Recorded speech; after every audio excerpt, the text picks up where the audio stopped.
Paz e graça para você ligado nessa emissora. Começamos agora o seu programa de reflexão, entrevistas e debates de todas as noites. Olha, o programa de hoje vai explorar o capítulo mais difícil da Bíblia, na minha opinião e na opinião de muita gente. Capítulo número 9 da carta de Paulo aos Romanos. Texto onde Paulo fala abertamente sobre a doutrina da eleição. E a certa altura ele usa dois gêmeos ainda não nascidos, ou seja, ainda estavam no ventre da mãe, e Deus já havia dito que um seria salvo e o outro perdido. E Paulo usa esse texto para dizer a eleição de Deus é incondicional, não depende de nada, não depende do que a gente faz, porque eles não tinham nem nascido, né? Pois é. Algumas pessoas dizem que esse é um grande equívoco. Não é verdade que o texto trate da eleição incondicional para a salvação da parte de Deus. Bem, essa discussão tem alguns séculos de idade, mas muitos hoje, ao lerem o texto de Romanos 9, se deparam com essa passagem e ficam com severas dúvidas a respeito da bondade, da justiça e dos critérios de Deus. E a gente tem que explicar. Você consegue entender bem a passagem de Romanos 9? Sobretudo esse trecho que fala dos dois irmãos? Se você não sabe direito qual é, na matéria de abertura a gente vai ler e eu tenho certeza que você vai querer saber qual é a outra explicação para essa passagem que não a eleição incondicional de Deus.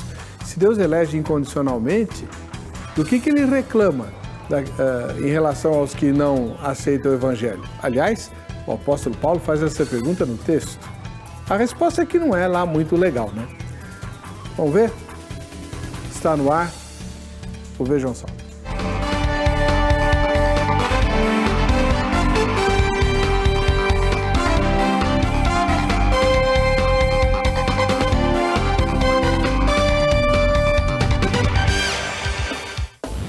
Olá, é com alegria que começamos mais essa edição do programa Vejam Só, um oferecimento da Academia Teológica da Graça de Deus, a Grade, que tem um presente daqueles que eu estou aqui lutando com a minha consciência para não, como se diz, né, tomar posse. Daqui a pouquinho eu mostro para você. Vamos lá. Os convidados de hoje veio lá de Jundiaí, o irmão professor Ezequiel Gomes. Ele é membro da Igreja Adventista do Sétimo Dia, a Igreja Central lá de Jundiaí. Paz e graça, professor Ezequiel, tudo bem? Graça e paz, Heber. Um prazer enorme estar aqui. Agradeço a Deus, agradeço a você, ao programa. E hoje eu tenho uma tarefa difícil, né? Falar de um dos capítulos de fato mais complexos da Bíblia, confrontar uma interpretação tradicional. Mas antes de fazer isso, a gente sabe que o programa ele tem limitação de tempo, então eu já vou deixar a dica de leitura, que acho que tem a ver com o que você vai falar daqui a pouco, que é o livrinho de Jacó Armínio, Análise de Romanos 9, tradução e notas, né, do Carlos Augusto Vailate, lançado pela editora Reflexão. A editora Reflexão tem feito um trabalho extraordinário dentro aí do cenário, né, de publicações teológicas no Brasil, fazendo um pouco um contraponto, né, a esta liderança calvinista nesse segmento. Inclusive, quero deixar rapidinho aqui que nós vamos ter o 3º Congresso de Teologia Arminiana, que vai ocorrer no dia 3 a 5 de agosto de 2017. Se o telespectador quiser saber mais informação, é só ir lá, editorareflexão.com.br. E também, para terminar a minha apresentação, eu estou lançando um próximo livro pela editora Reflexão, refutando, inclusive, a visão de John Piper sobre Romanos 9, em relação, né, a se Deus deseja salvar a todos ou não. E eu estou fazendo vamos pensar assim, um financiamento coletivo dessa publicação. Então, as primeiras 5 pessoas que me mandarem um e-mail, meu e-mail está na tela aí, né, ezeksalt@hotmail.com, em algum momento aí do programa ele vai aparecer, e as 5 primeiras pessoas que ajudarem com R$50 vão ganhar o próximo livro que eu vou lançar, e meus 2 últimos livros também, vai ganhar 3 livros por R$50, geralmente o valor seria R$100, né, dos 3 livros, para a gente poder então divulgar cada vez mais a teologia arminiana no nosso país. Do outro lado, mais uma vez volta ao programa o reverendo José Maurício Nepomuceno, que é ministro da Igreja Presbiteriana do Brasil, lá na Vila Maria, aqui bairro da Zona Leste. Vila Formosa. Eu não sei por que eu cismo com a Vila Maria. A minha é mais formosa. É, muito mais. Lá na Zona Leste. Seja bem-vindo, reverendo Nepomuceno, paz e graça. Paz e graça, pastor Heber. Primeiro eu quero deixar um abraço para os irmãos lá da Vila Maria, a Igreja Presbiteriana do Brasil na Vila Maria, a Igreja Presbiteriana da Vila Formosa, são irmãs, filhas da Igreja do Brás, da Centenária. É a igreja da minha mãe. Pois é. Minha mãe casou-se lá. Somos igrejas irmãs. Maria e Formosa, as duas são bonitas, mas Formosa é mais. Paz e graça. Até Todos no nome, né? os irmãos que acompanham o programa, prazer, pastor Ezequiel, né, pela oportunidade que vamos ter. Primeira vez que vou conversar sobre teologia aqui no programa com um adventista. Olha aí. Em geral, a gente vê as igrejas adventistas num outro radar, né, numa outra discussão teológica. Vai ser um prazer, irmão. Deus abençoe aí nosso debate. Amém. Amém. Vamos ver a matéria que apresenta o dificílimo tema de hoje, difícil até de engolir. E depois a gente vem com a opinião dos nossos convidados. Ao afirmar que a salvação resulta da livre vontade do Criador, totalmente à parte de qualquer obra de fé do homem que está espiritualmente morto, os teólogos calvinistas arrumam uma grande confusão. E eu digo confusão, pois os teólogos arminianos, ou ainda a maioria dos evangélicos brasileiros, que na verdade nem sabem que são arminianos, afirmam ser algo completamente incoerente, afirmar que Deus salva quem quer, sem dar chance ao pecador. A diferença entre arminianos e calvinistas está no entendimento da palavra soberania. Enquanto os calvinistas entendem que Deus opera a salvação na vida do ser humano, conforme a sua livre e soberana vontade, os arminianos salientam que o homem é capaz de, por si só, querer ou não ser salvo. Para jogar um pouco mais de lenha nesse debate, queremos responder a seguinte pergunta no programa de hoje. O texto de Romanos 9:11 ensina a doutrina da salvação incondicional calvinista ou o entendimento deve ser outro? Vamos direto então para a leitura do texto base do nosso debate. Livro de Romanos, capítulo 9, versículo 11. E ainda não eram os gêmeos nascidos, nem tinham praticado bem ou mal, para que o propósito de Deus quanto à eleição prevalecesse, não por obras, mas por aquele que chama. Nesse trecho, temos a explicação para justificar que a eleição divina não é meritória, mas incondicional. Paulo exemplifica isso com o exemplo da escolha divina por Jacó, em vez de Esaú. Tal escolha ilustra a verdade fundamental do propósito de Deus conforme a sua eleição. Jacó não foi amado por causa de suas virtudes, nem Esaú rejeitado por causa de seus deméritos. A escolha divina foi feita antes que pudesse haver qualquer manifestação de suas características. Tanto Esaú como Jacó mereciam um repúdio por conta do pecado de Adão. Quando todos merecem a morte, é um milagre de pura graça se alguns recebem vida. Certamente Jacó não merecia essa misericórdia mais que Esaú. A doutrina da eleição declara que Deus, antes da fundação do mundo, escolheu certos indivíduos, dentre todos os membros decaídos da raça de Adão, para ser objeto de seu imerecido amor. Sua eterna escolha de determinados pecadores para a salvação não foi baseada em qualquer ato ou resposta prevista da parte daqueles escolhidos, mas foi baseada tão somente na sua soberana vontade. Desta forma, a eleição não foi condicionada nem determinada por qualquer coisa que os homens iriam fazer, mas resultou inteiramente do propósito determinado pelo próprio Deus. Mas é exatamente isso que o texto de Romanos 9:11 ensina? Ou o entendimento deve ser outro? Se você é calvinista, arminiano, bíblico, de Jesus ou qualquer outra classificação, seu lugar hoje é assistindo ao debate do Vejam Só. Vamos lá. Sobre o tema que nós estamos discutindo hoje, Romanos 9. Vou começar ouvindo, né? Vamos começar pelo reverendo Nepomuceno, que representa o pensamento calvinista. Reverendo, Romanos 9, de 11 a 13, ensina a doutrina da salvação incondicional calvinista ou não? Bom, eu defendo a posição da doutrina calvinista, da eleição incondicional. Eu acho que afirmar que Paulo ensina, isso é um pouco, digamos assim, anacrônico, porque Paulo não sabia nem que Calvino um dia existiria, né? Mas, sem dúvida, é um dos textos de apoio para essa posição. Tá? Então, eu só diria o seguinte, que Romanos 9 é um dos textos de apoio para a posição calvinista da doutrina da eleição incondicional. É disso que trata o assunto. Isso trata. Isso não é disso que trata. Isso está sendo tratado também ali. Tá bom. Ou pode ser tratado a partir dali. Tá bem. Estamos todos curiosos para saber o que o professor Ezequiel Gomes, da Igreja Adventista Sétimo Dia, tem a dizer, porque pelo jeito ele diverge dessa posição. É verdade, Heber. Muitas pessoas não sabem que a Igreja Adventista tem o pano de fundo, né, no seu nascimento, na sua história, no seu DNA, a teologia arminiana wesleyana.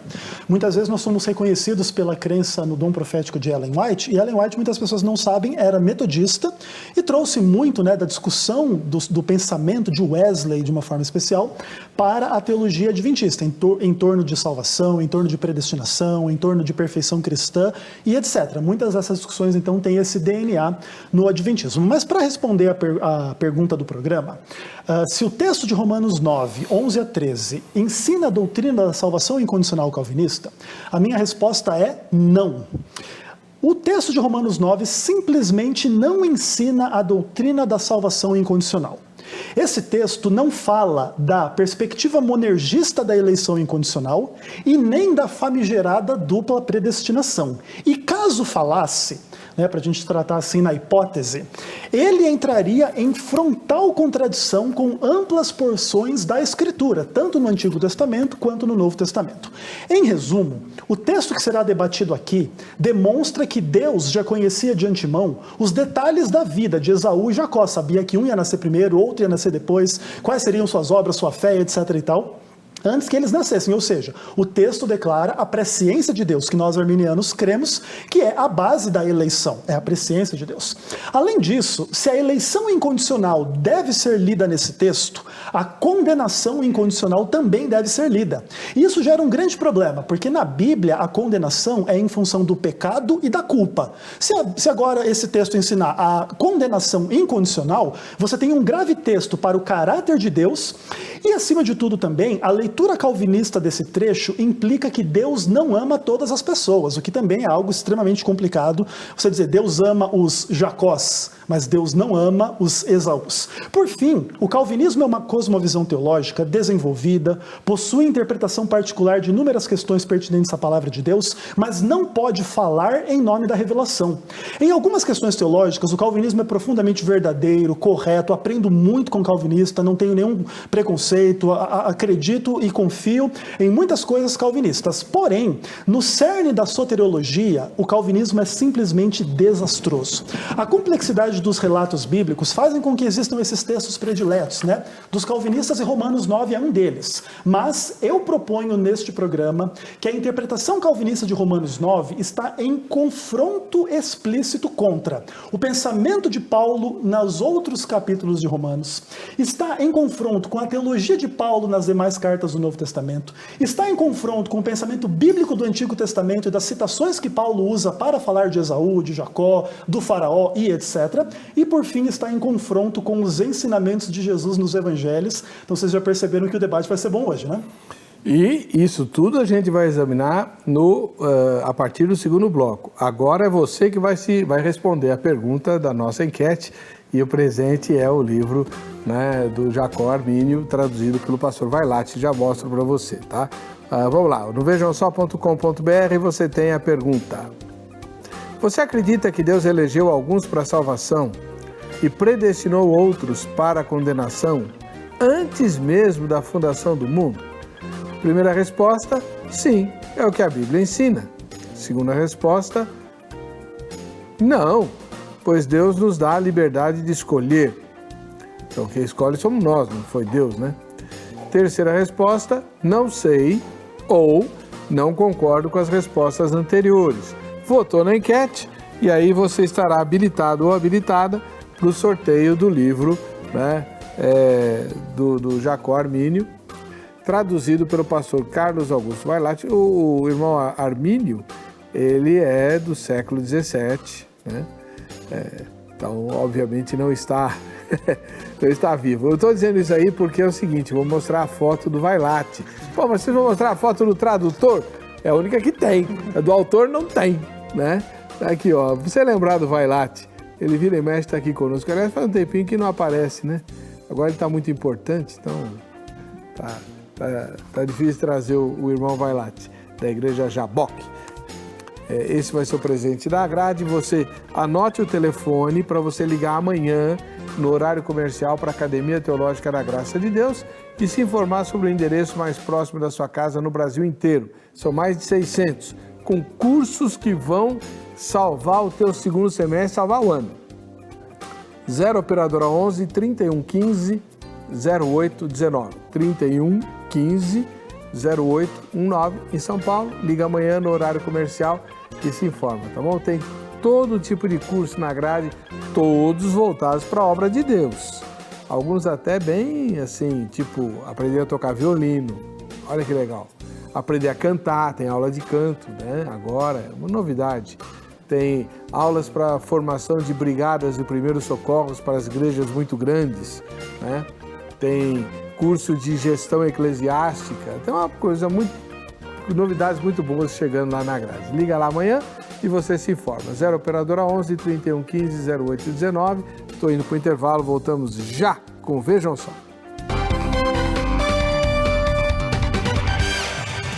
Bom, vamos lá. Reverendo Nepomuceno, o professor Ezequiel foi bastante enfático na palavra dele a respeito de Romanos. O que o senhor achou?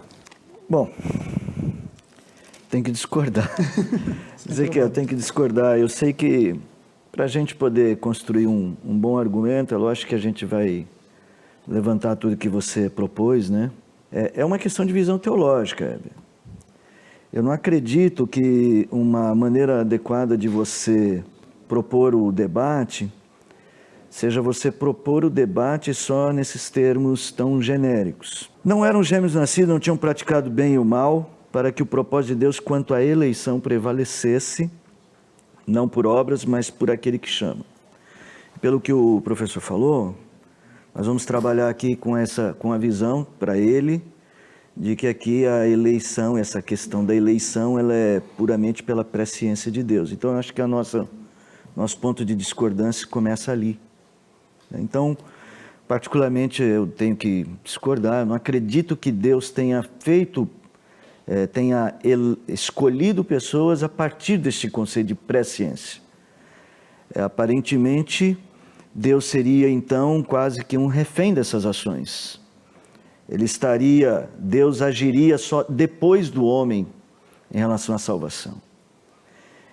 Isso vai implicar em dizer, por exemplo, a questão de textos bíblicos como o Salmo 139, de que você não existe, temos que dizer que Deus não tem nenhum controle sobre a vida humana a ponto de poder determinar todos os nossos dias. Então é óbvio que isso se torna, para a construção calvinista da teologia, são esses os pontos fundamentais que eu tenho que discordar da maneira como o colega expôs, né?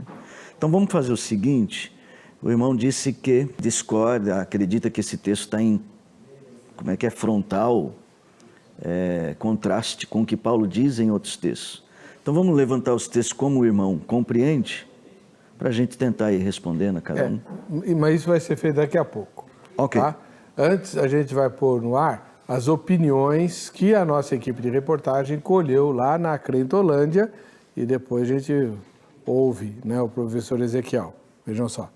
Existe uma linha teológica que fala que Deus escolhe as pessoas que serão salvas. E eles dizem que isso está escrito lá no texto de Romanos 9. Na sua opinião, Deus escolhe as pessoas ou as pessoas que escolhem Deus? É Deus que nos escolhe, entendeu? Só que ele diz que são muitos chamados e poucos escolhidos, né? Ele chama todo mundo, mas tem aquele que quer verdadeiramente servir a ele. Aí ele é o escolhido por Deus. É Deus que nos escolhe, porque muita gente tem força de vontade de ser crente, se converter e não consegue, porque não é o tempo de Deus. O tempo é dele, a hora é dele, o momento é dele. Olha, acredito que nós somos escolhidos por Deus na sua presciência, mas nós também escolhemos ao Senhor seguir esse caminho. A salvação está disponível, desde que o homem escolha. A palavra do Senhor mesmo diz que ele está à porta e bate. Aquele que ouvir, vai abrir.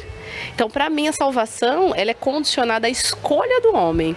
Então, a partir do momento que eu tenho atitudes, que eu realmente busco ao Senhor, porque, na minha opinião, também não adianta eu falar, eu te aceito, Senhor, como meu único e suficiente Salvador, e no dia seguinte estar em condutas que não condiz com o que a palavra nos traz. Então, para mim, está condicionada à escolha do homem. Não acho que Deus deixaria uma lista, olha, você vem, você não, como isso? Então, para mim, a salvação está condicionada, sim, vem pelo amor de Cristo, é incondicional, é para todos os homens, mas a partir do momento que cada um escolha. Bem, eu entendo assim que Deus é soberano sobre todas as circunstâncias para efetuar a sua vontade, mas por outro lado também esse fato da gente querer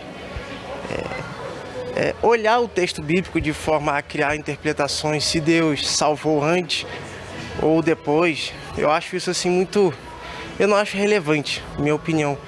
Eu acredito na soberania de Deus, eu defendo isso, mas ficar pensando se Deus salvou ou deixou de salvar, eu acho que o mais importante seria que a gente praticasse a fé, primeiramente a gente passasse a olhar mais para o nosso próximo e parar mais de olhar a Bíblia de forma a determinar aquilo que Deus fez ou aquilo que Deus não fez. Bom, eu até achei que o povo não fugiu, né? Como eu imaginei que fosse fugir da pergunta. Então o senhor também não pode fugir agora. Professor Ezequiel Gomes, da Igreja Adventista Sétimo Dia, o senhor foi desafiado pelo reverendo Nepomuceno, da Igreja Presbiteriana do Brasil em Vila Formosa, a apresentar passagens onde fique claro que Deus não elege incondicionalmente.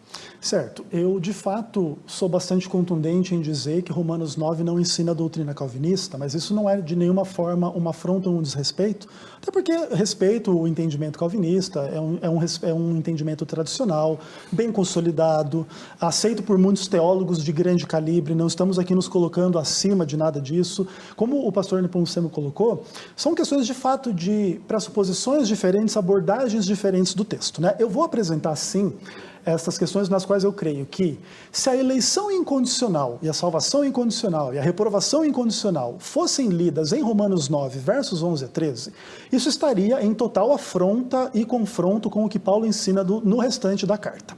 A gente sabe que a carta aos Romanos é uma carta extensa e que nos primeiros 11 capítulos se trata da parte teológica e do capítulo 12 em diante da parte ética. Eu só vou me concentrar do capítulo 1 ao capítulo 11, tá bom? Também não vou, assim, ser muito breve, mas não quero me estender muito até para não prejudicar o debate. Então, algumas questões aqui. Romanos 1, verso 18. Pois o evangelho é o poder de Deus para a salvação de todo o que crê. Nenhuma palavra sobre o poder de Deus para a salvação do eleito incondicionalmente. Ponto. Creio que aqui é salvação pela fé, não é salvação pela eleição incondicional. Outra coisa, capítulo 1, verso 19...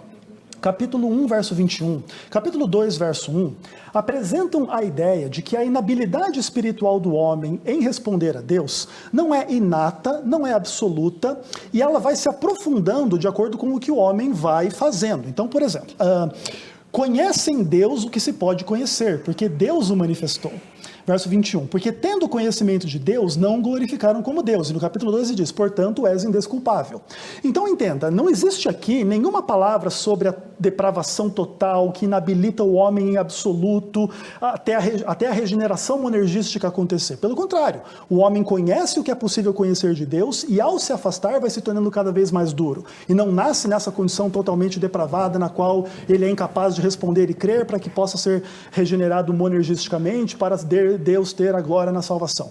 Não é assim que funciona na mentalidade de Paulo. Outra coisa, capítulo 2, verso 6, Paulo diz uma coisa muito interessante. Deus retribuirá cada um segundo o seu procedimento.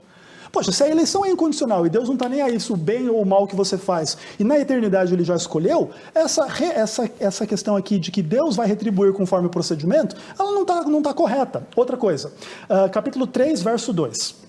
Ali Paulo acusa os judeus, e daí, se alguns não creram, a incredulidade deles virá desfazer a fidelidade de Deus, a acusação é porque eles não creram, não porque eles não foram eleitos. Esse é o problema de Paulo, se as pessoas creem ou não se elas são eleitas ou não. Outra coisa, capítulo 3, verso 22, é mais uma questão de que a diferença para Paulo entre os seres humanos é sobre a fé e não sobre a eleição. Por exemplo, a justiça de Deus é mediante a fé em Cristo para todos os que creem, porque não há distinção.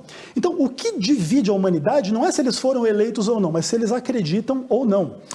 O que mais? Capítulo 8, verso 28 e 29. Ali se demonstra claramente, aqueles que de antemão Deus conheceu, a esses predestinou para serem conformes à imagem do seu Filho. Obviamente, predestinação por presciência, não incondicional e etc. Outra coisa, capítulo 9, verso 1. Ali Paulo fica triste, porque nem todos os judeus criam e supostamente nem todos seriam salvos. Se Paulo tivesse a compreensão calvinista dessa questão da eleição incondicional, Paulo estaria triste pelo quê? Pelo que traz glória para Deus, pelo que é a vontade de Deus, que é que uns sejam salvos e outros sejam perdidos. Paulo está triste por existirem pessoas perdidas. Outra coisa, capítulo 9, versos 14 a 18. Ali ele usa o exemplo de Faraó, e isso é muito interessante. Paulo fala de Esaú e Jacó, e aí surge a questão se Deus é injusto ou não, e o que ele diz? Não, mas é como eu falei para Faraó, terei misericórdia de quem eu quiser e endurecerei quem eu quiser. Mas quando você vai estudar a história do Faraó, ele primeiro endureceu o seu coração, e depois é que Deus, então, como punição, endurece o coração dele e diz assim, você quer o pecado? Então agora você vai viver o pecado. Você quer se perder? Então agora você vai se perder. Não existe essa lógica de que antes Deus escolheu ele para ser salvo ou para ser perdido. E para a gente caminhar para o fim, outra coisa, toda a polêmica no capítulo 9, ela não está entre os eleitos ou reprovados incondicionalmente, mas os que creem e os que não creem. A condição para a salvação no capítulo 10, verso 9 é: se com a tua boca confessares a Jesus e creres no seu coração que Deus o ressuscitou dentre os mortos, serás salvo. Então não tem eleição incondicional aqui, é crer e confessar. Outra coisa, quando chega no capítulo 11, você vê que Israel ele é rejeitado, mas é temporariamente, até que venha a plenitude dos gentios e etc. Lá no fim, todo Israel será salvo. Não tem eleição incondicional aqui. Outra coisa, capítulo 11, verso 28, fala que os israelitas perdidos, eles eram inimigos do evangelho, mas eleitos segundo, amados, né, eleitos segundo os patriarcas. Como é que isso aqui não pode estar falando de salvação? Como é que um inimigo do evangelho é eleito para a salvação? Não é assim que funciona na mentalidade bíblica. E por fim, Paulo faz uma metáfora interessantíssima sobre a videira, implicando em possibilidade de apostasia e perda da salvação. Se o gentio que foi eleito, que foi escolhido, que tem fé em Cristo, não permanecer, ele vai ser cortado da videira e ele vai se perder. Ou seja, não existe eleição incondicional calvinista na mentalidade de Paulo em Romanos. O senhor pediu, ele deu. É lógico, veja só. Vamos lá para Romanos, capítulo 1, os textos que o colega apresentou. É só, meu irmão, a leitura que o irmão está fazendo de Romanos, ela tem, desculpa discordar, mas ela tem um erro. Os primeiros capítulos de Romanos, até o capítulo 3, por exemplo, quando ele diz assim, todos pecaram, a proposta de Paulo não é avaliar quem creu ou quem não creu, é mostrar que todos estão debaixo da mesma condição. Você citou o verso 18, mas o verso 18 já começa dizendo assim, porque a ira de Deus contra toda a iniquidade. Ali ele não está fazendo comparação em que creu ou não creu, ele está dizendo assim, todo mundo está condenado. No capítulo 3, 23, ele vai ser mais explícito, né? Mas antes disso, lá no verso de número 9, ele vai dizer assim, não há quem faça o bem, não há nem um sequer. Paulo não está construindo um argumento explicando quem vai ser condenado e quem vai ser salvo. Ele está dizendo que todos estão debaixo do mesmo problema. E o problema é uma condenação total para todo mundo.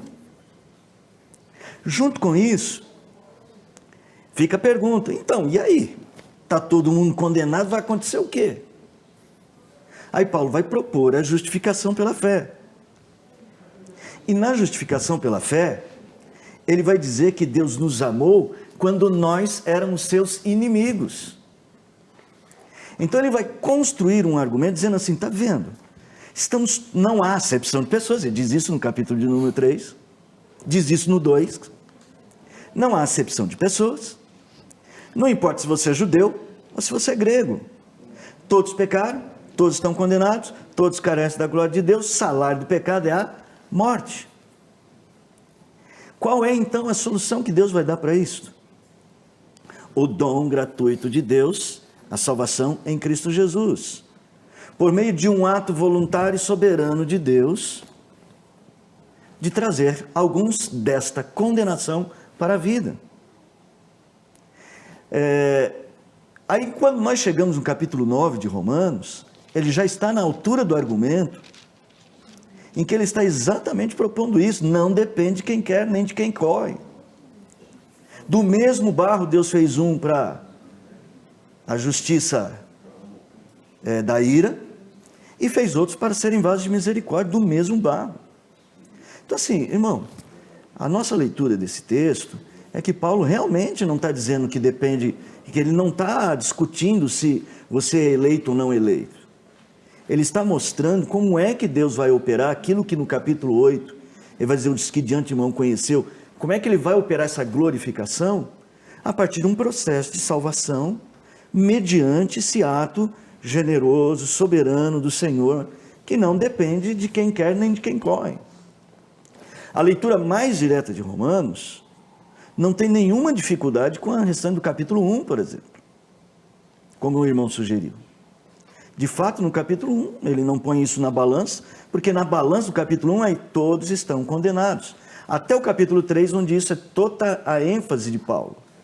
Tá? Ok, reverendo. Desculpa, só para completar, que você citou, por exemplo, a questão é, olha, como é que pode o povo eleito, como é que o senhor falou? Que depois virá Israel. Veja, aí o irmão faz existe uma ferramenta exegética inconsistente. A eleição é uma questão pessoal, a salvação é uma questão pessoal. E ali ele está falando de gerações inteiras. Então Paulo, naquele momento do texto, não está tratando da eleição pessoal. Ele está falando do fato de que existirá gerações de Israel em que pessoas voltarão em Israel. Veja só, não dá para ele tratar uma geração inteira, né, como um bloco. Ou seja, todo mundo de uma única geração de Israel foi condenado, ou todo mundo de uma única geração foi salvo? Está dizendo, não tem isso. Então, nesse momento do livro, o argumento é outro trabalho de Paulo. Então, assim, eu acho que a gente vai ter que separar, irmão. É a minha sugestão para isso. Reverendo Nepomuceno, vamos lá. Vamos ser bem práticos. Na fala do professor Ezequiel, ele, para cada texto ele falava, não está dizendo nada de eleição incondicional, não está dizendo nada de eleição incondicional. Na sua fala, explicando a construção do pensamento paulino, para explicar a doutrina da justificação, o senhor não mencionou a palavra eleição nenhuma vez. Onde entra no seu argumento Esaú e Jacó sendo um acolhido e o outro rejeitado antes de nascer? Paulo, ele não está preocupado, lógico, Paulo não está preocupado com a nossa discussão teológica de hoje. Paulo está construindo um argumento. Existe uma pergunta no coração de todas as pessoas que estão ouvindo. Bom, se está todo mundo condenado, se está todo mundo perdido, qual é o critério? Aí no capítulo de número 9, em particular, onde Paulo vai tratar desse assunto chamado eleição, o apóstolo Paulo tem que responder uma questão, mas vem cá, você não é judeu? Seus outros amigos não são judeus? Por que dentro do próprio povo judeu tem gente que não crê em Cristo? Aí Paulo vai dizer assim, porque alguns são escolhidos para crer em Cristo e outros não. E ele vai defender isso como sendo a finalidade da eleição. Então a eleição é mencionada aqui apenas tendo como finalidade qual o propósito da eleição. O propósito da eleição é justamente trazer da morte para a vida aqueles que ele escolheu. Então é no capítulo 9, onde o apóstolo Paulo vai começar a estabelecer esse conceito que ele aqui está chamando de eleição, ele está deixando um pouco mais claro. Então, só vamos organizar aqui o pensamento. Então, Paulo vem e começa, nos capítulos iniciais, está todo mundo perdido. A pergunta é, está todo mundo perdido mesmo, Paulo? Porque até tem judeu que não creu em Cristo. Como que vai ser isso? Qual é a diferença entre judeu e judeus? Aí Paulo fala assim, nem todo mundo de Israel é judeu, é israelita de fato. Por quê, Paulo? Porque alguns, como Esaú, não foram escolhidos para tal. Então é aí que entra a doutrina da eleição. Professor Ezequiel, agora, se Romanos 9 não trata disso, e o seu argumento, por enquanto, não pode tratar porque estaria em desarmonia com o resto da Bíblia, certo. Então como é que o senhor explica esses mesmos textos de Romanos 9? Olha, o texto, na verdade, eu concordo plenamente com o pastor Maurício, que ele foi envolvido em discussões que não eram as discussões de Paulo. E, de fato, essa complexidade, não só da discussão, vamos pensar, entre calvinistas e arminianos, mas de todas as discussões, vamos pensar assim, além do propósito do escritor, eles geram complexidades complicadas mesmo.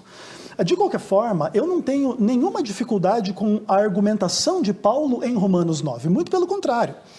Eu entendo que perfeitamente o capítulo ele é adequado para tratar daquilo que é, de fato, um problema muito grave. Porque Paulo está pregando em nome de Deus uma salvação, que as pessoas confiem nessa salvação pela fé, e essa salvação, ela acontece num ambiente judaico, porque Cristo vem como judeu, ele vive sobre a lei, ele cumpre a lei, ele está prefigurado em toda a lei, e dentro da lei está toda a descrição de que Deus escolheu Abraão, Isaac e Jacó, sua família, para carregar esta mensagem, esta palavra, esta revelação, e Paulo vai trabalhar sobre isso. A eles pertencem a legislação, o culto, as promessas, as alianças e etc.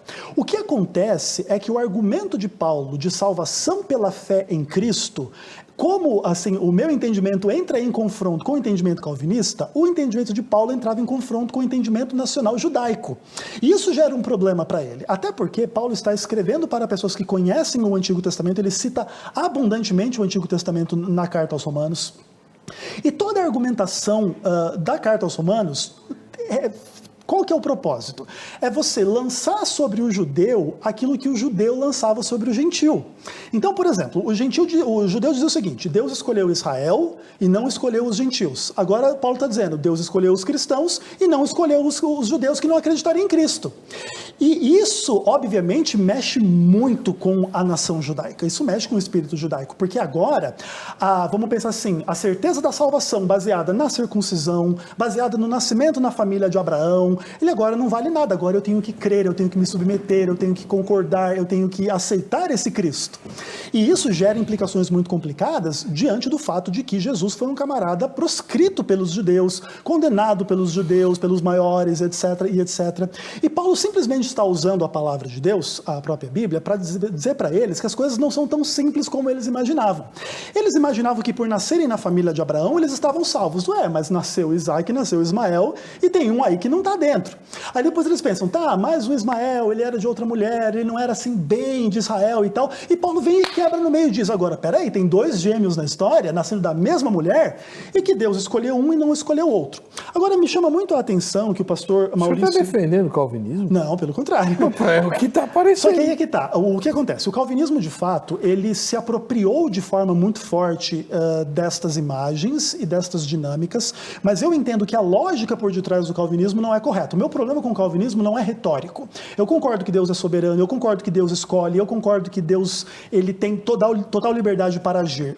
A minha discordância é nos termos em que isso acontece. Eu não creio que isso acontece de forma incondicional, até porque acontece o seguinte, a salvação incondicional, teoricamente, ela é bonita e bacana, só que quando você vê o espelho da condenação incondicional por causa dela, ela se torna absolutamente demoníaca, arbitrária, injusta e etc. E eu não creio que Paulo seria calvinista, justamente em função de todo o contexto que eu trabalhei, e também não creio que a questão central da carta aos Romanos, que é a justificação pela fé, vem a ajudar o argumento calvinista para terminar a minha fala nessa hora. O argumento de Paulo é o seguinte: Cristo morreu pelos ímpios, Romanos 5, verso 6.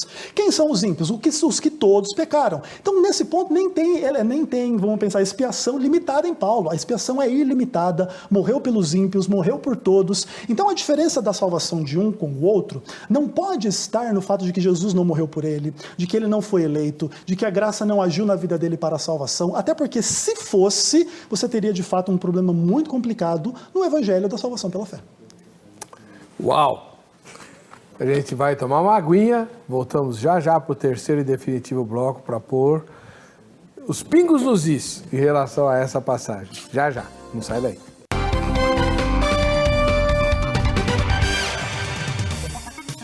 Estamos de volta com o programa Vejam Só, hoje discutindo o capítulo número 9 do livro de Romanos, capítulo mais difícil da Bíblia, na minha opinião, né?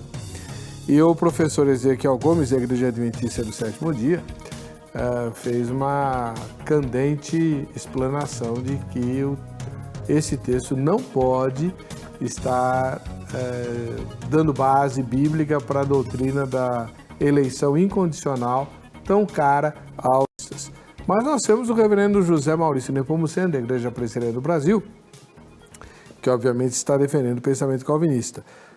Reverendo, esse texto, como é que o senhor enxerga essa dificuldade dos não calvinistas de aceitar que Romanos 9 fala da eleição? Nós estamos sempre dentro de um dilema. O não calvinista, ele tem o dilema de dizer o seguinte: se Deus escolheu é porque Deus é ruim, porque o outro lado da moeda é que Deus condenou. Então ele não quer, de forma alguma, pôr esse peso sobre Deus, né? Por outro lado, ele não tem nenhum problema em dizer que a salvação então está na mão do homem, que Deus depende do homem. Ele não vê nenhuma dificuldade em submeter Deus assim ao homem. Então eu acredito que a escolha deles por privilegiar a capacidade humana de escolher Deus superou a possibilidade deles de darem a Deus a ideia de uma soberania livre. Afinal de contas, que tipo de escolha é essa que eu escolho porque alguém faz algo, alguém determina a minha escolha? Ela não é soberana. Se Deus escolhe porque sabe que alguém vai escolhê-lo, Deus não escolheu de forma soberana. O soberano aí é o pecador. Então eu acho que a dificuldade do não arminiano com esse texto, para mim eu acho que é só uma escolha. Aí, curiosamente, ele prefere escolher privilegiar a soberania do homem a dar a Deus essa condição. Mas só um detalhe, Heber, eu não sei quanto tempo ainda vamos ter para a discussão desse debate. Então, as premissas do texto de Romanos é que todos pecaram. E qual é a pergunta base? Então, como é que são salvos? A resposta de Paulo, lá em Romanos 9, são salvos porque Deus escolhe para a salvação. E ele justifica. O capítulo 9, então, é o modo como Paulo vai construir o argumento da justificação dessa resposta. Quando ele diz, Deus escolhe baseado no amor eterno dele. Por isso que ele usa esse exemplo. Não eram nascidos, é uma ênfase, diz assim, não foi nada que eles fizeram que determinou essa escolha. Que ele completa usando o exemplo do faraó, que Deus endureceu o coração de faraó. E ele completa ainda mais, indo além, a dizer o seguinte, do mesmo barro, fez um para, veja a ênfase, do mesmo barro, fez um para a honra e outro para a desonra. O que Paulo está dizendo é, tudo depende de Deus. Então a leitura que nós calvinistas fazemos é uma leitura baseada exatamente nessa ênfase de Paulo. Lemos esse texto com essa ênfase. Então talvez a dificuldade deles é exatamente a ênfase na liberdade humana. Então, antes de passar a palavra para o professor Ezequiel, mais uma pergunta que ficou pendente. O professor Ezequiel levantou uma questão 2 ou 3 vezes que é bastante dolorosa. A eleição incondicional implica na condenação incondicional? A eleição incondicional, ela implica na preterição, sim. Ou seja, Deus não salvar outros. E isso é da livre vontade de Deus. O próprio texto vai trabalhar isso. Que se eu trabalho o texto, por um lado, dizendo que Deus escolheu amar Jacó, do outro texto eu tenho que dizer que ele escolheu não amar Esaú. Então, para nós calvinistas, não há dificuldade. O calvinista faz essa opção porque o próprio texto oferece isso.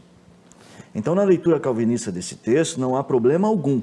Agora, a questão da condenação, você vai falar assim, mas então nós somos condenados pela escolha? Não, nós somos condenados pela nossa posição por termos contrariado a lei, que é o que os capítulos iniciais tratam. Os capítulos iniciais estabelecem um padrão, todos estão condenados. Quem vai receber o privilégio da salvação? Os que Deus escolheu. Veja, a condenação depende do pecado de Adão. A morte não entra no mundo, no capítulo 5, sozinha. Entra por causa do pecado de Adão. Então a condenação não acontece pela falta de eleição. A condenação acontece por causa do pecado, da falha humana. É por isso que Paulo não cruza a eleição de Esaú com condenação. Você vê que ele não fala disso. Ele vai dizer, eu amei Jacó, não amei Esaú. Mas fala quando alega os vasos de desonra que o senhor lembrou aqui. Sim, mas aí é a consequência natural. A consequência natural dele não ter amado, aí veja, é consequência. Não é que ele foi condenado sem ter culpa. Ele não tinha culpa nenhuma, então foi condenado sem culpa. Não, peraí, reverendo. Eu acho que não me expressei bem. O senhor falou assim, do mesmo barro ele faz um vaso para honra e outro para desonra. Do mesmo barro ele fez Jacó e fez Esaú. Ele decidiu Os dois a um determinado, só para usar a lógica, os dois num determinado momento se tornam condenados. Todos pecaram. Por que alguns deles, no caso, representados em Jacó, são agora trazidos à fé em Cristo? Por causa da eleição. Professor. Muito boas as considerações, tem bastante coisa para se pensar. O texto é muito rico, muito amplo, muito complexo e interessante. Agora, eu creio que nenhuma das imagens que Paulo usa favorece o calvinismo. É interessante a leitura arminiana. Na minha opinião, aqui nada do que Paulo fala aqui favorece o calvinismo. Mas, claro, essa é uma compreensão respeitosa do outro lado da moeda. Mas eu digo isso pelo seguinte, por exemplo, quando o calvinista imagina que a leitura arminiana de Romanos 9 pressupõe que o arminiano ele favorece a autonomia e soberania do homem em detrimento da soberania de Deus, é porque ele não entendeu o cerne da posição arminiana. O arminianismo não está comprometido com a liberdade e soberania do homem, até porque não existe soberania no homem. O arminianismo está comprometido com o caráter de Deus. E caso a leitura calvinista desse texto fosse correta, o caráter de Deus vai para o espaço. Isso é muito claro de se ver quando se fala da condenação, porque aí você tenta fugir do que o texto diz. Porque veja, olha só, os gêmeos não tinham praticado nem bem nem mal para que o propósito da eleição prevalecesse, não por obras, mas por aquele que chama. Então, se você quer dizer assim, que esse texto é a eleição incondicional de Jacó, mesmo sem ele ter feito nada, acreditado em nada, etc e tal. Lindo, bonito. Essa lógica e essa retórica não é tão ruim. Mas quando você lê nisso aqui, Deus, vamos falar assim, não elegeu Esaú, não por obras, não por bem ou mal que ele tivesse feito. Ou seja, é uma condenação sem levar em conta o mal. Se essa é a leitura, essa leitura está em contradição com toda a teologia de Paulo em Romanos. Além disso, por exemplo, o tema do vaso de honra, do vaso de desonra, também não ajuda o calvinismo. Quando Paulo vai escrever para Timóteo, ele vai dizer, se alguém se purificar desses erros, será vaso de honra. Então você pode ser transformado de vaso de honra em desonra. Ou seja, você não nasce um ou outro predestinado na eleição eterna e incondicional. Inclusive, o pastor Nepomuceno acaba tendo que admitir isso quando ele diz, então, em uma primeira instância está os dois condenados. Aí depois o outro é salvo. Ou seja, a lógica da eleição incondicional ela não funciona. Porque se ela funcionasse, desde a eternidade, um seria salvo e nada poderia ser feito para que não fosse, o outro seria perdido e nada pudesse ser feito que não seria condenado. Então, no final das contas, toda a lógica de Paulo em Romanos, ela não é a lógica da eleição incondicional.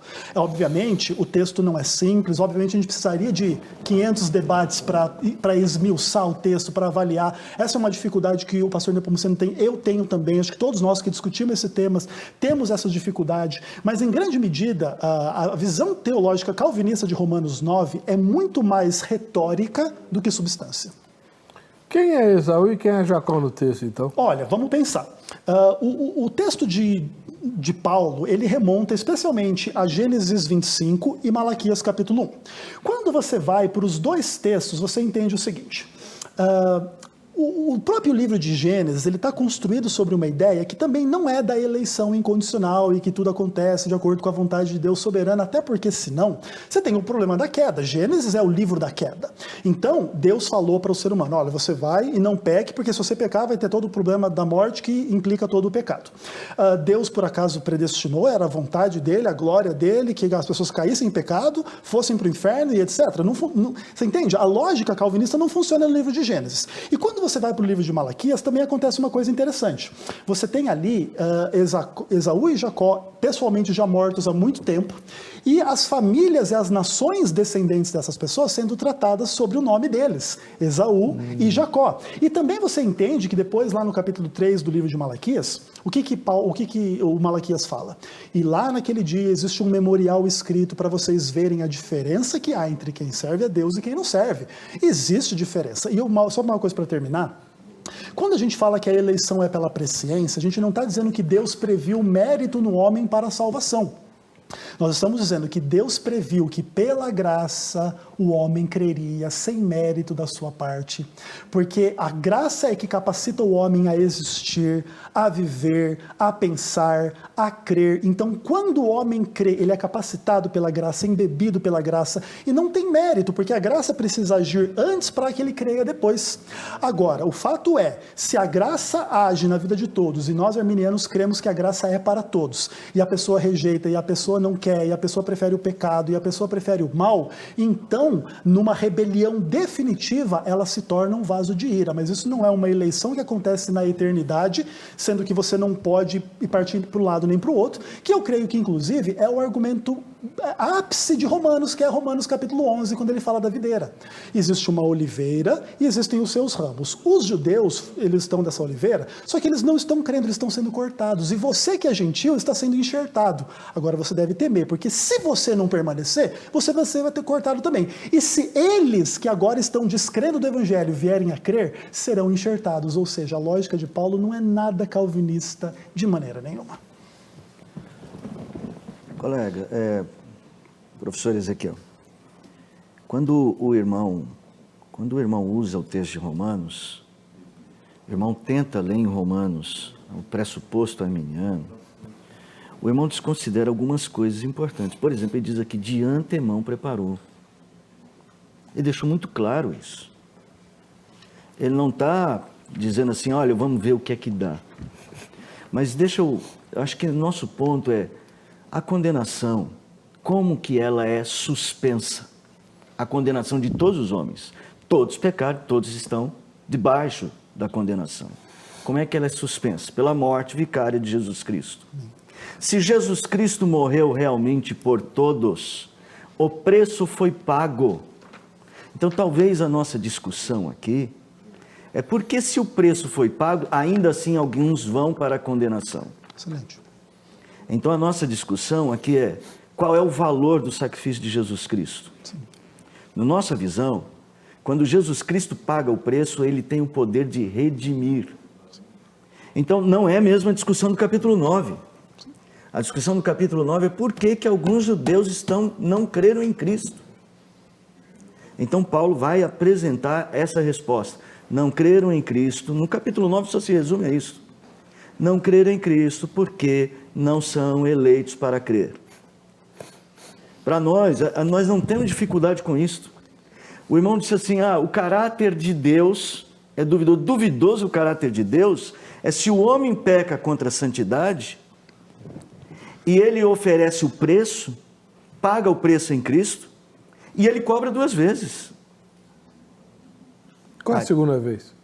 Qual que é a segunda cobrança? Quando o cidadão vai para o inferno.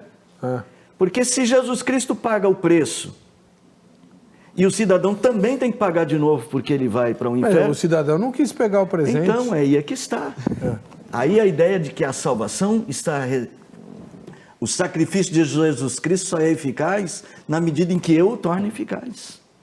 A salvação vai para a mão do homem. Então a leitura calvinista, ela tira a salvação da mão do homem. Ela não deixa a salvação como um resultado da obra humana. Então eu acho que a nossa dificuldade é sempre essa. A salvação é uma obra monergista ou é uma obra do homem? Para nós não, para nós é uma obra de Deus. Então é a leitura que a gente faz. Professor Ezequiel, como é que o irmão e os que esposam o pensamento arminiano entendem a frase tanto de Malaquias quanto de Paulo, né? Paulo está citando Malaquias, aborreci de Esaú, né? É Deus que está falando, não é que Esaú contrariou a Deus, Deus se desgostou de Esaú. Certo. E como quando Paulo vai falar disso, para ajudar, ele fala que isso aconteceu antes de Esaú nascer. Fantástico. E difícil. Muito. O que acontece é assim, aqui eu acho que nós entramos realmente no cerne da discussão muito complicada, da relação entre Deus na eternidade e toda a existência do universo posteriormente, especialmente em função da onisciência de Deus. Porque, vamos pensar assim, Deus como ser onisciente conhece o fim desde o princípio, e em função disso, Deus não tem a dificuldade de fazer aquilo que nós temos dificuldade de fazer, que é conhecer todas as coisas, conhecer o futuro, e conhecer todas as coisas de uma forma perfeita, simultânea, que obviamente aí você começa a vislumbrar a existência de Deus, é uma coisa extremamente fantástica. Então, o que acontece? Como eu digo, o meu problema com o calvinismo não é retórico, é um problema lógico, é um problema de fundamento e dos conceitos por detrás deles. Eu não tenho problema nenhum de entender que lá na eternidade, antes de criar o mundo, Deus olhou para o mundo e ele falou, amei Jacó e aborreci Esaú, porque eu entendo que ele é onisciente, ele entende todas as coisas, ele conhece toda a vida dessas pessoas e etc. E além disso, o que acontece? De fato, existe um dilema muito complicado sobre essa questão do amor de Deus.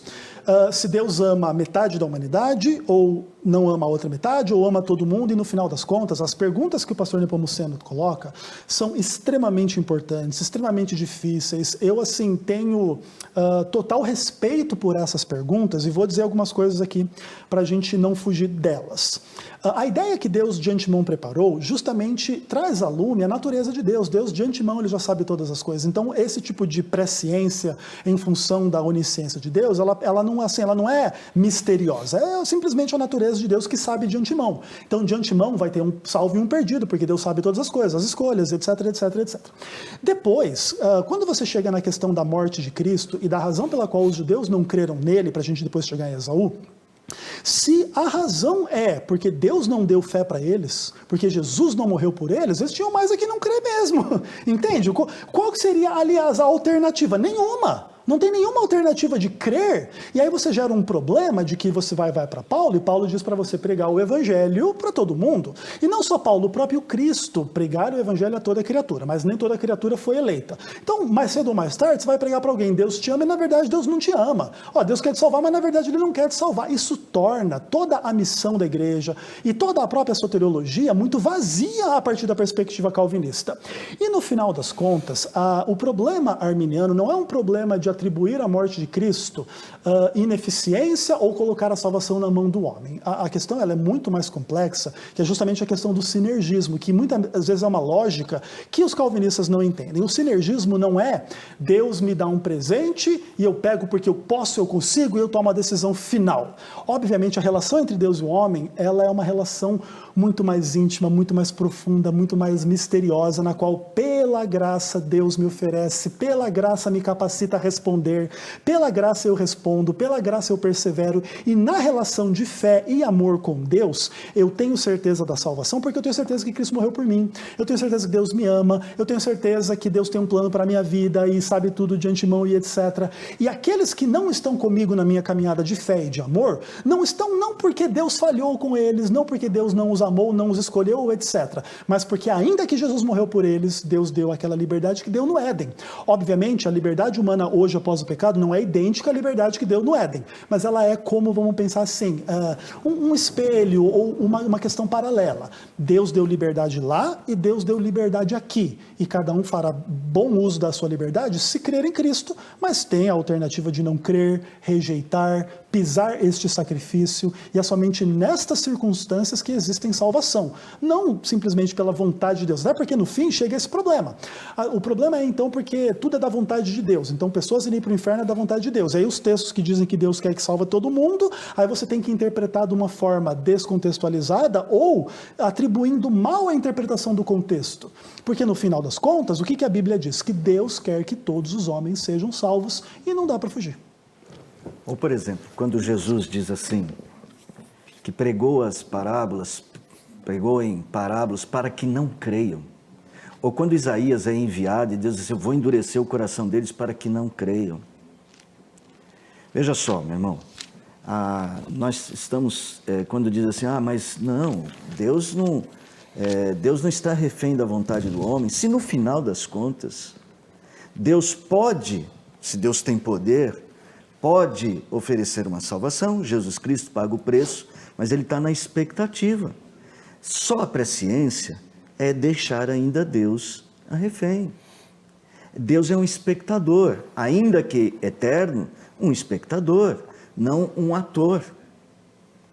Então não tem jeito da salvação sinergista nesse sentido, não diminuir essa autoridade de Deus sobre o homem.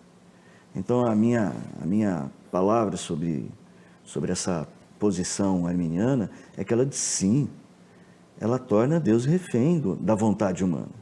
Você pode tentar florear, dizer não, isso é uma relação de amor, é uma relação de liberdade, justamente.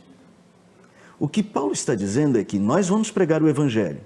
Algumas vezes a nossa pregação é aroma de vida, outras vezes aroma de morte.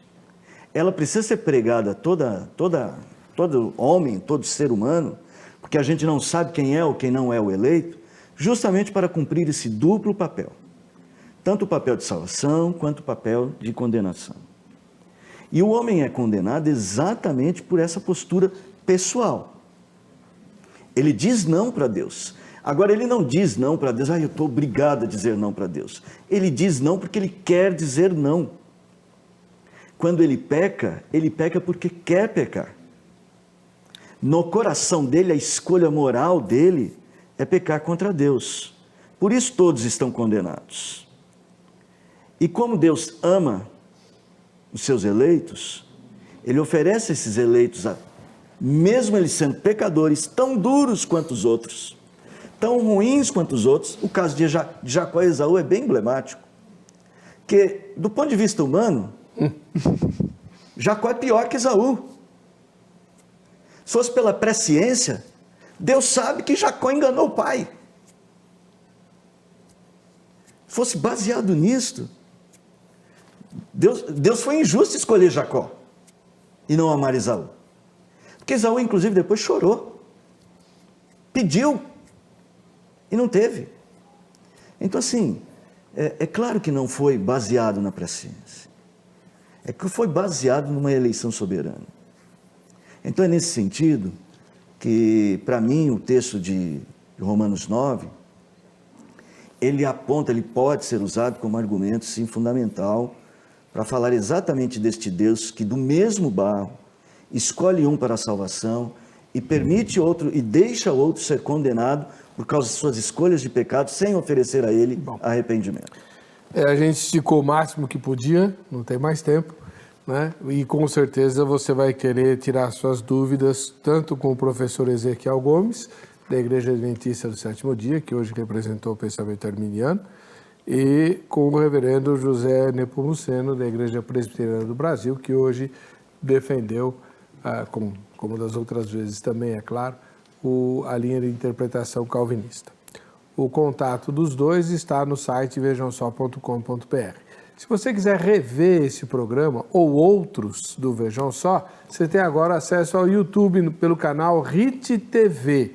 Assista esse debate e outros pelo canal RIT TV, lá do YouTube, tá bom? Tá lá. Vamos ver quem ganhou o livro do pastor Vailate. Carlos Ferro, aqui da capital paulista. Tomara que ele não venha buscar.